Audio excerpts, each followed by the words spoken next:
Selamat pagi semuanya. Sebelum kita memulai pembahasan kita pada hari ini, mari kita bersatu dalam doa. Bapa yang baik, Bapa yang penuh kasih, kami mengucap syukur ya Bapa kalau pada hari ini kami boleh berkumpul bersama dengan tidak kekurangan suatu apapun untuk mendengarkan sebagian daripada firman-Mu. Bapa, kiranya Engkau yang memberkati setiap kami, supaya kami boleh benar-benar mengerti akan firman-Mu, dan firman-Mu boleh menjadi berkat dan pelita dalam kehidupan kami. Bapa, kiranya Engkau juga yang memberkati aku yang akan membawakan firman-Mu, supaya setiap apa yang aku ucapkan boleh benar-benar berasal daripada Engkau. Terima kasih Bapa, hanya di dalam nama Tuhan Yesus Kristus, kami telah berdoa dan mengucap syukur. Amin. Nah, pembahasan kita pada hari ini diambil dari Yosua pasal 6 yang berjudul Jatuhnya Yeriko.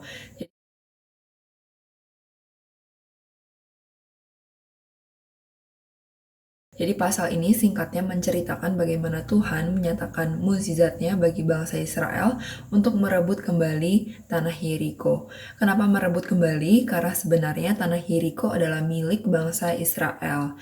Jadi dulu Tuhan sudah memberikan tanah Kanaan sebagai tanah perjanjian untuk Abraham dan keluarganya.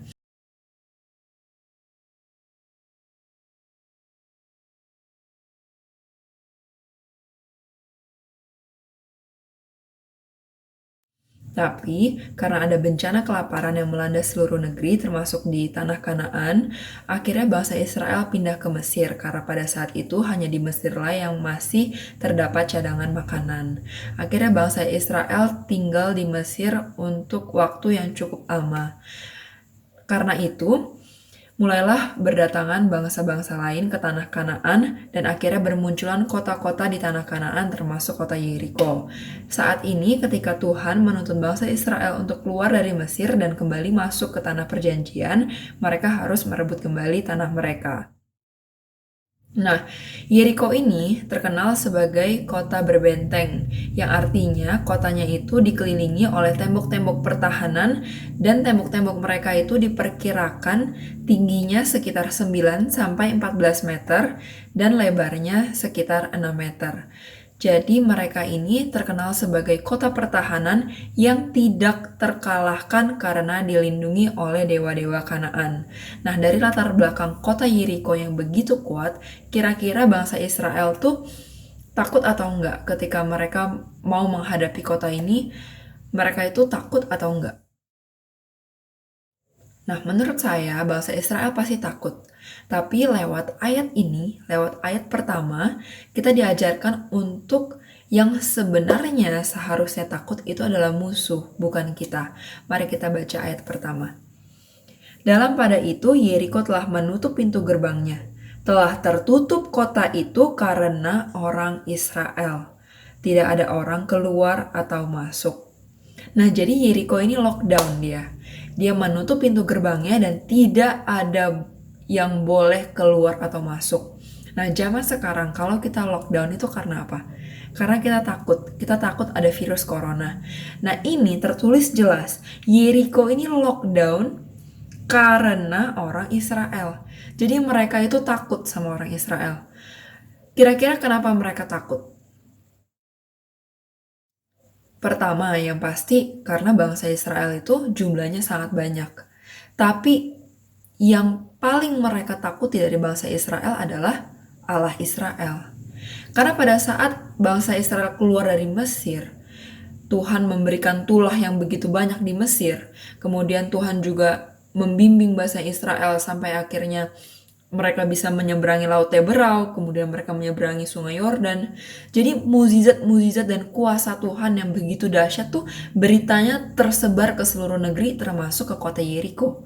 Jadi mereka tuh sebenarnya takut sama Allah Israel karena mereka tahu kalau Allah Israel itu adalah Allah yang luar biasa hebat. Nah, sama seperti kita. Kalau misalnya kita berhadapan dengan musuh atau kita lagi ada masalah, kita berhadapan dengan begitu banyak pergumulan, kita harus ingat yang seharusnya takut bukan kita, tapi musuh kita. Tapi masalah kita. Karena kita adalah anak-anak Tuhan, kita itu bersama-sama dengan Tuhan, dan musuh-musuh kita itu yang seharusnya takut saat mereka melihat kita, karena kita bersama-sama Tuhan.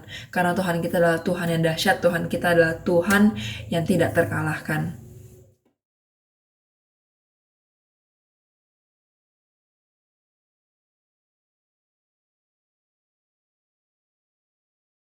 Kemudian, kalau kita lanjut ke ayatnya yang kedua, berfirmanlah Tuhan kepada Yosua, ketahuilah, aku serahkan ke tanganmu Yeriko ini beserta rajanya dan pahlawan-pahlawannya yang gagah perkasa. Jadi, ayat ini itu kurang tepat kalau menurut saya. Karena dalam bahasa Inggrisnya tertulis, Then the Lord said to Joshua, See, I have delivered Jericho into your hands, along with its king and its fighting men. Jadi kalau dalam bahasa Inggrisnya itu artinya, lihat, aku telah menyerahkan Yeriko beserta raja dan pahlawannya. Kalau di Indonesianya kan hanya, ketahuilah aku serahkan ke tanganmu Yeriko. Tapi kalau dalam bahasa Inggrisnya tertulis jelas, I have delivered, aku telah menyerahkan. Jadi begini, Tuhan kita itu adalah Tuhan yang menjanjikan kepastian kemenangan bagi kita. Dia menjanjikan kepastian kemenangan bagi bangsa Israel. Sama dengan kita, Ia adalah Tuhan yang menjanjikan kepastian kemenangan dalam hidup kita.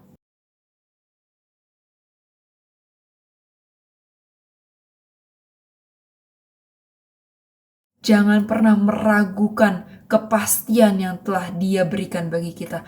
Pasti menang. Itu yang luar biasa. Saat Tuhan berbicara ini, saat Tuhan bilang, aku telah menyerahkan Yeriko, ini posisinya pintu Yeriko masih tertutup. Tembok-temboknya masih berdiri. Sama seperti kita. Mungkin saat ini kita itu berpikir kayak, aduh, pintu-pintu masih tertutup, tidak ada jalan keluar, sepertinya mau putus asa, sepertinya nggak mungkin deh, sepertinya begini. Tapi ingat ayat ini, Tuhan telah menjanjikan kepastian kemenangan bagi kita.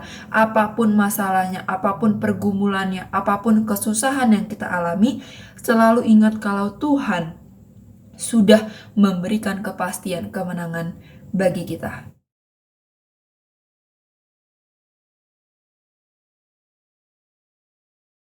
Nah, tidak berhenti sampai di situ. Ketika Tuhan sudah menjanjikan kepastian kemenangan bagi setiap kita, Tuhan kita itu adalah Tuhan yang luar biasa. Dia nggak cuma ngomong, tapi Dia adalah Tuhan yang bersama-sama dengan kita, menuntun kita, membimbing kita. Tuhan akan kasih tahu step by step-nya, sampai akhirnya kita keluar sebagai pemenang.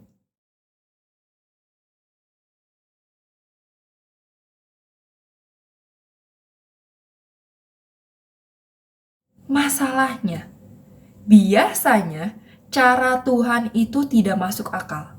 Susah dimengerti oleh pikiran manusia.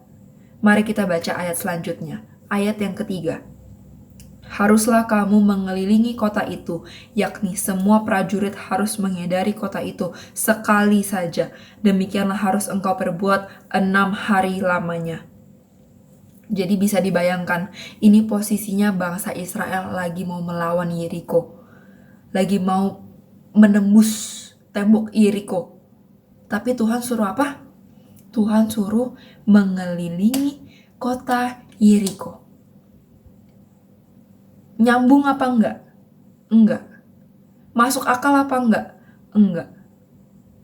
Tapi ini Tuhan yang suruh. Jadi harus nurut atau enggak? Harus. Ini kalau bangsa Israel ya. Kalau bangsa Israel itu masih menjadi bangsa yang bebal, masih menjadi bangsa yang gak nurut. Ini pasti gak mau nih suruh kelilingin Yeriko. Ya bayangin, disuruh kelilingin satu kota. Dulu belum ada sepeda, belum ada mobil, belum ada motor. Mereka jalan kaki keliling kota. disuruh setiap hari selama 6 hari lamanya. Cara Tuhan tidak masuk akal. Pertanyaannya, kita mau nggak taat sama cara Tuhan? Mau nggak kita ikutin, kita taat, kita patuh sama cara Tuhan? Itu pertanyaannya.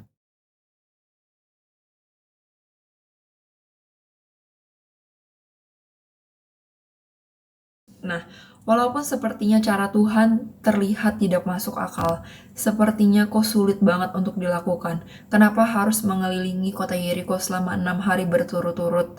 Sepertinya nggak ada gunanya. Tapi percayalah, setiap proses yang Tuhan berikan bagi setiap kita itu ada artinya, ada tujuannya untuk setiap kita.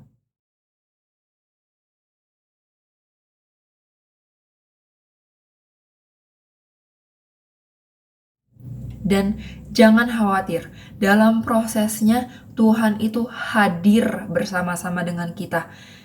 Mari kita baca ayat selanjutnya. Dan 7 orang imam harus membawa 7 sangkakala tanduk domba di depan tabut. Tetapi pada hari yang ketujuh, 7 kali kamu harus mengelilingi kota itu, sedang para imam meniup sangkakala. Apabila sangkakala tanduk domba itu panjang bunyinya, dan kamu mendengar bunyi sangkakala itu, maka haruslah seluruh bangsa bersorak dengan sorak yang nyaring, maka tembok kota itu akan runtuh. Lalu bangsa itu harus memanjatnya, masing-masing langsung ke depan. Nah, jadi lewat ayat ini sudah jelas nih. Step by stepnya udah dijelasin sama Tuhan, detail sampai akhirnya mereka berhasil meruntuhkan kota Yeriko. Nah, lewat ayat ini kita diberitahu kalau barisan bangsa Israel itu, barisan paling depannya itu adalah pahlawan-pahlawan bersenjata. Kemudian diikuti oleh ketujuh imam yang membawa sangkakala, kemudian baru orang-orang yang membawa tabut perjanjian. Nah, barisan ini itu sebenarnya adalah barisan untuk menggiring tabut perjanjian. Tabut perjanjian itu artinya adalah melambangkan kehadiran Allah. Jadi dalam prosesnya, pada saat bangsa Israel mengelilingi kota Yeriko selama 6 hari lamanya, bahkan selama 7 hari lamanya, Tuhan ikut berkeliling sama mereka. Karena tabut perjanjian itu artinya kehadiran Allah.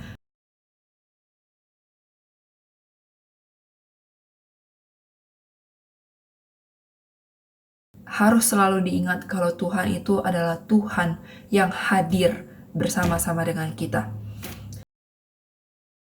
Nah, kemudian akhirnya setelah diberitahu step by step-nya sama Tuhan, akhirnya Yosua memerintahkan bangsa Israel untuk melakukan persis apa yang Tuhan suruh. Nah, tapi perhatikan di ayat yang ke-10. Tetapi Yosua telah memerintahkan kepada bangsa itu, demikian, janganlah bersorak dan janganlah perdengarkan suaramu, sepatah kata pun janganlah keluar dari mulutmu, sampai pada hari aku mengatakan kepadamu, bersoraklah, maka kamu harus bersorak. Bayangkan, pada saat mereka mengelilingi kota Yeriko, selama 7 hari lamanya, mereka tidak boleh mengeluarkan sepatah kata pun. Mereka nggak boleh mengeluh capek, mereka nggak boleh mengeluh lapar, mereka nggak boleh. Ini Tuhan mau mengajarkan bangsa Israel dan kita supaya tidak menjadi anak-anak Tuhan yang bersungut-sungut. Kita harus taat, dan dalam prosesnya kita nggak boleh mengeluh capek, kita nggak boleh mengeluh kok begini, kok begitu, kita nggak boleh. Sampai pada akhirnya nanti Tuhan sendiri yang berkata kepada kita, bersoraklah. Pada saat itulah kita bersorak.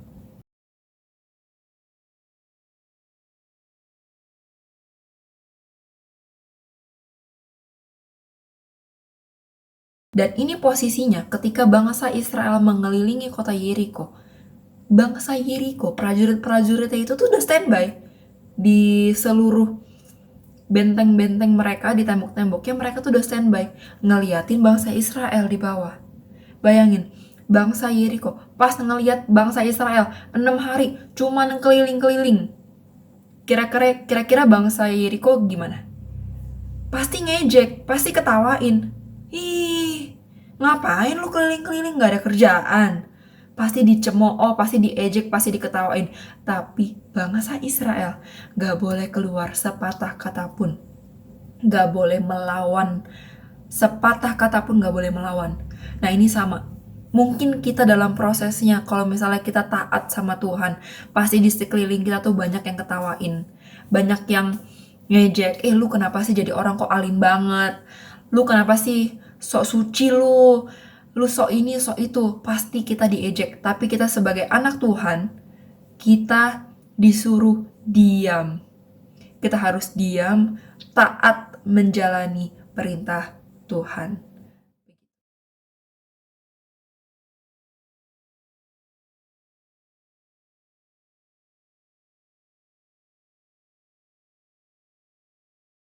Nah, jadi bangsa Israel akhirnya mengelilingi kota Yeriko selama 6 hari lamanya, dan mereka melakukan persis seperti apa yang Tuhan perintahkan kepada mereka. Di hari yang ketujuh, mereka harus mengelilingi kota itu sebanyak 7 kali. Jadi bayangin, mereka udah selama 6 hari mengelilingi kota Yeriko. Di hari yang ketujuh, mereka harus bekerja 7 kali lebih keras. Nah, dari sini kita diajarkan, kalau sepertinya masalah kita kok malah tambah banyak, kok kita udah taat, kok kayaknya malah tambah susah, masalah makin banyak, kok kayaknya makin parah nih keadaannya. Kita harus belajar untuk tetap taat walaupun sepertinya keadaan terlihat lebih sulit, tapi kita nggak tahu. Kalau ternyata sedikit lagi, kalau kita mau taat sedikit lagi aja, Tuhan sudah menyediakan kemenangan tepat di depan kita.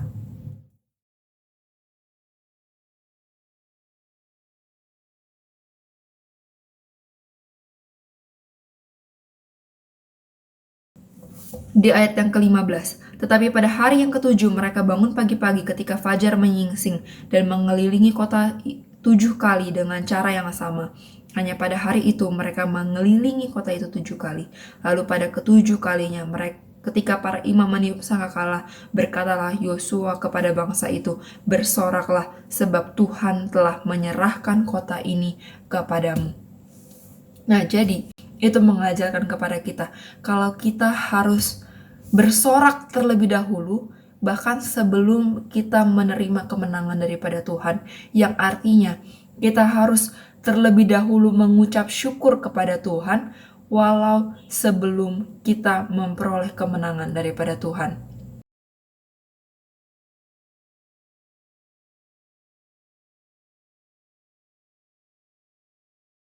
Ayat 18. Tetapi kamu ini jagalah dirimu terhadap barang-barang yang dikhususkan untuk dimusnahkan, supaya jangan kamu mengambil sesuatu dari barang-barang yang dikhususkan itu setelah mengkhususkannya, dan dengan demikian membawa kemusnahan atas perkemahan orang Israel dan mencelakakannya. Segala emas dan perak serta barang-barang tembaga dan besi adalah kudus bagi Tuhan. Semuanya itu akan dimasukkan ke dalam perbendaharaan Tuhan. Jadi kita sebelum memperoleh kemenangan, kita udah diingatkan untuk menjaga diri kita dari godaan-godaan. Karena manusia itu seperti itu. Kalau sebelum kita memperoleh kemenangan, kita tuh taat banget sama Tuhan. Tapi giliran kita sudah memperoleh kemenangan dari Tuhan, kalau keadaan kita kayaknya udah seneng lagi nih, udah happy lagi, kita tuh sering lupa. Kita harus tetap menjaga diri kita untuk tidak serakah, untuk tetap menguduskan apa yang seharusnya menjadi persembahan ke Tuhan. Itu yang harus kita ingat. Jangan menjadi serakah dan tetap harus mengkuduskan apa yang menjadi milik Tuhan. Apa yang menjadi haknya Tuhan, kita harus serahkan kembali ke Tuhan. Jangan semuanya kita ambil aja. Ini pelajaran yang penting untuk kita semua.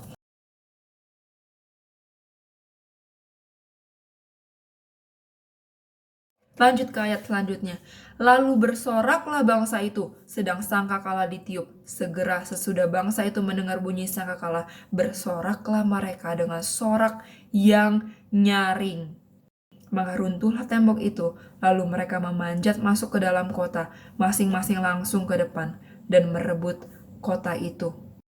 Jadi bayangin, ini sorakan bangsa Israel, sorakan bangsa yang percaya sama Tuhan, mampu meruntuhkan bangsa Israel. Mampu meruntuhkan tembok Yeriko maksudnya. Jadi sorakan bangsa Israel, sorakan bangsa yang percaya sama Tuhan, mampu meruntuhkan tembok Yeriko.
Nah, jadi ketika tembok Yeriko runtuh, akhirnya bangsa Israel memanjat masuk dan merebut kota itu.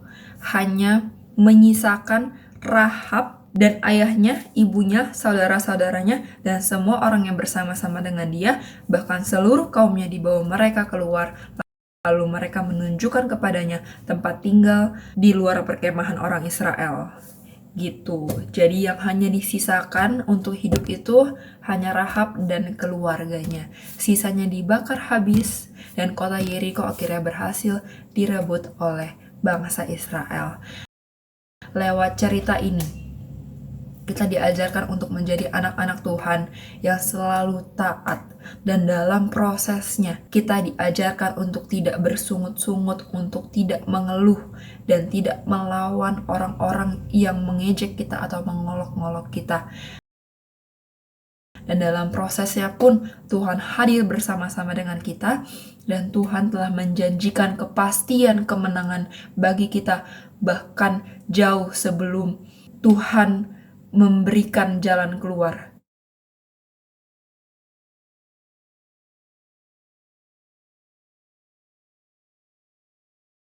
Kita adalah Tuhan yang luar biasa. Ia telah menjanjikan kepastian kemenangan bagi setiap kita.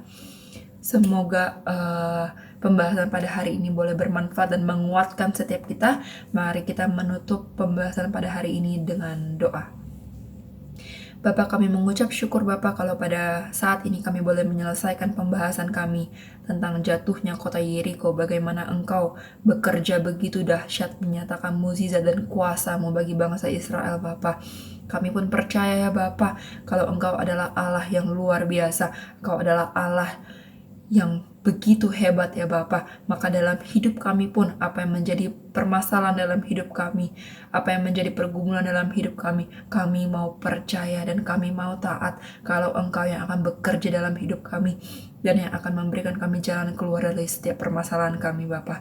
Kami mengucap syukur ya Bapa. Di dalam nama Tuhan Yesus Kristus kami berdoa dan mengucap syukur. Amin.